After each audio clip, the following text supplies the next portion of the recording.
تو اب یہ سمجھیں کہ یہ جو پاکستان چھوڑ کے گئے تھے اور ہم جو پاکستان چھوڑ کے گئے تھے، یہ جو ہمیں انہوں نے رجیم چینج پہ کیا تھا، تو اس وقت پاکستان کی 2022 میں 2021 میں پاکستان کے جو جی ڈی پی دولت میں اضافہ ہو رہا تھا وہ 5.7% تھا، اور جو ہمارا 2022 تھا، چوتھا سال تھا، اس میں 6% تھا۔ 5.7 اور 6% پاکستان کی تاریخ میں یہ صرف اور صرف اگر اس طرح کی پاکستان کی جی ڈی پی گروتھ ہوئی یا دولت میں اضافہ ہوا، یہ مارشل لاز میں ہوا تھا، ایوب خان کے زمانے میں، یا جنرل ضیاء کے زمانے میں اور جنرل مشرف کے زمانے میں۔ یہ کیوں ہوا تھا ان کے دور میں؟ کیونکہ ہم ان کے ساتھ ان کی 2 دفعہ جنگوں میں شرکت کر رہے تھے، افغان وار میں اور وار آن ٹیرر میں، اور اس سے پہلے ہم سیٹو اور سینٹو کے امریکہ کے ساتھ ملے ہوئے تھے پیکٹ میں کولڈ وار کے دوران، جب ایوب خان کا دور تھا۔ صرف ان دوروں کے اندر ہماری گروتھ ریٹ اس سطح پہ پہنچی تھی، کیونکہ امریکہ سے ڈالرز مل رہے تھے پاکستان کو۔ یہ واحد گورنمنٹ ہے جو امریکہ کے ڈالرز نہ ملنے کے باوجود اس نے 5.7 اپنے تیسرے اور 6.8 پہ ہماری اکانومی گرو کی۔ اور یہ یاد رکھیں کہ اس میں 2 سال کرونا آیا تھا، جو ایک ایسی وبا تھی جس نے دنیا کی اکانومیز کو تباہ کر دیا تھا۔ ہندوستان کے حالات دیکھیں، ان کی منفی میں چلی گئی تھی گروتھ ریٹ۔ ایران کا دیکھیں، جو ہمارے نیبرز کی بات کر رہا ہوں دنیا میں، اور ابھی تک اس کے اثرات ہیں وہ کرونا کے۔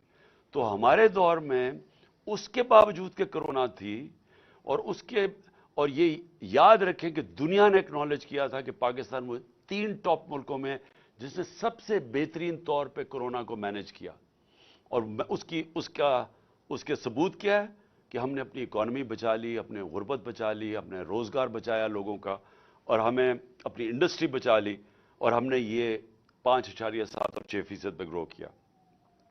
ہماری ریکارڈ ریمیٹنسز تھی، بیرون ملک پاکستانی کو سب سے زیادہ ہمارے پہ اعتماد تھا۔ 31 ارب ڈالر کی انہوں نے ریمیٹنسز بھیجی، جو ریکارڈ تھا۔ نون لیگ کی دور میں 19.6% ریمیٹنسز تھی، ہم نے ادھر سے لے کے گئے 3.5 سال میں 32 ارب ڈالر پہ۔ ہمارا جو ڈیفیسٹ چھوڑ کے گئے ہم، اس کے باوجود کہ تیل کی قیمتیں ریکارڈ پرائس پہ تھی، ساری چیزیں مہنگی ہو گئی کرونا کی وجہ سے، سپلائی شارٹیجز کی وجہ سے، اس کے باوجود ہم جو جی ڈی پی چھوڑ کے گئے تھے کرنٹ اکاؤنٹ بیرونی ڈیفیسٹ، وہ 4% تھا۔ نون لیگ چھوڑ کے گئی تھی 5.8%، جب تاریخی سب سے کم تیل کی قیمتیں تھیں۔ ہماری گندم 27.5 ملین ٹن ہماری گندم تھی، جو کہ ریکارڈ تھا پاکستان کی تاریخ میں۔ ہماری جو چاول تھا وہ 9.3 ملین ٹن تھا، جو ریکارڈ تھا۔ ہمارا جو مکئی تھی وہ 9.6 ملین ٹن تھی، وہ ریکارڈ تھی۔ اور ہماری آخری سال میں جو گنا تھا وہ تقریباً 90 ملین ٹن تھا، جو کہ ریکارڈ تھا۔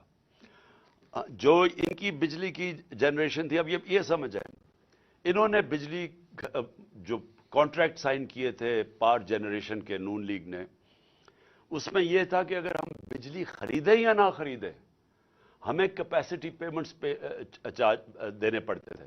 یعنی یہ ایک بجلی گھر کو جو انہوں نے جب ان کو کانٹریکٹ دے دیا، انہوں نے جو سیٹ اپ کیے، اس میں سے اگر پاکستان بجلی خریدے یا نہ خریدے، پیسے پورے دینے پڑتے تھے، جس کو کیپیسٹی پیمنٹس کہتے ہیں۔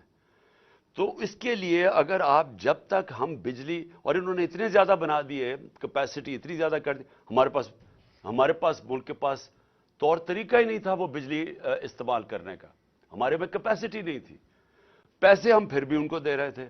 تو اس کا مطلب بجلی کی کنزمپشن بڑھائی جائے، تاکہ ہم کم از کم ہمارے پاس آمدنی آئے وہ ان کو پیسے دینے کی۔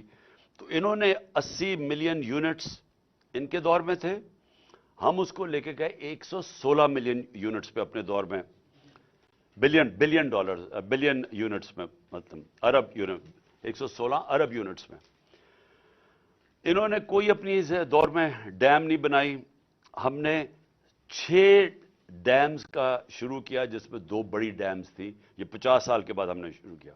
ہم نے ہیلتھ کارڈ کیا جو دنیا اکنالج کرتی ہے کہ ایک لانسٹ میگزین ہے جو دنیا کی سب سے بڑی ہیلتھ ایشوز کے اوپر میگزین آتی ہے, جو سب سے ریسپیکٹڈ ہے.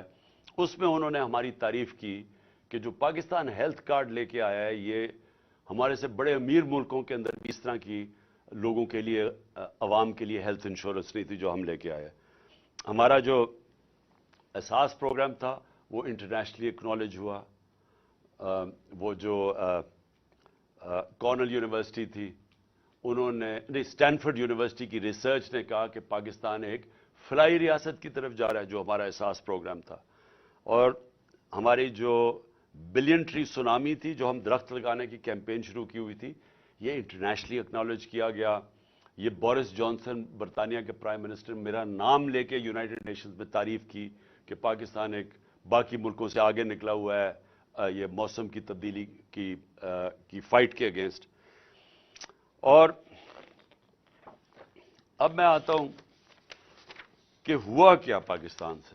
میں جو یہ آج میری پریس کانفرنس ہے اس کا مطلب, اس کا مقصد یہ ہے کہ رجیم چینج ہوا. یہ جب میں آپ کو اعداد و شمار دے رہا ہوں, یہ پاکستان کی جو اکنامک سروے آف پاکستان ہے اس میں یہ شائع ہوئے ہیں. اور میں یہ پھر سے کہوں کہ یہ اس حکومت نے شائع کیے ہیں, یہ ہمارے دور کی اکنامک سروے میں شائع نہیں ہوئے. تو یہ جو میں آپ کو دے رہا ہوں اعداد و شمار, یہ ہماری ہر سال کی جو اکنامک سروے نکلتی ہے اس میں سے میں آپ کو فگرز دے رہا ہوں. اب دیکھیں ہوا کیا. ووٹ آف نو کانفیڈنس آ گئی. جس دن ووٹ آف نو کانفیڈنس آئی تو 178 روپے کا ڈالر تھا. آج اوپن مارکیٹ کے اندر 250 روپے کا ڈالر نہیں مل رہا. آج آفیشل ریٹ ہے 224 روپے ڈالر کی. 250 روپے کے اندر ڈالر آج پاکستان میں نہیں مل رہا. جو بڑی امپورٹنٹ چیز آپ کے لیے سمجھیے, لارج سکیل مینوفیکچرنگ انڈسٹری. ملک کی دولت کے اندر اضافہ کیسے ہوتا ہے؟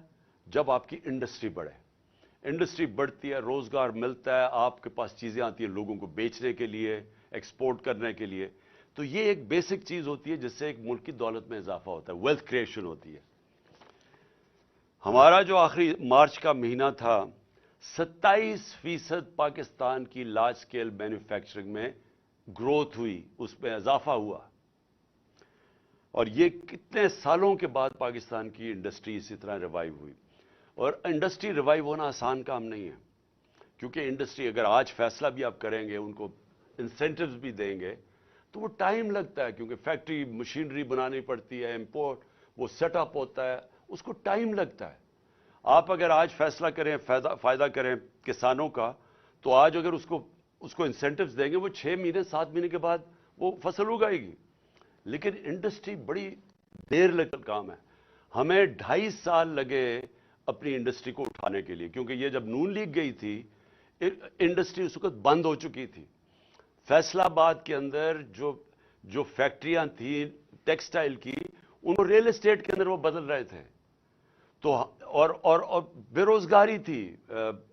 ہمارے جو یہ مارچ کی اب میں بات کر رہا ہوں, ٹیکسٹائل کا مزدور نہیں مل رہا تھا فیصل آباد میں, باہر سے لوگوں کو مزدوروں کو منگوانا پڑتا تھا.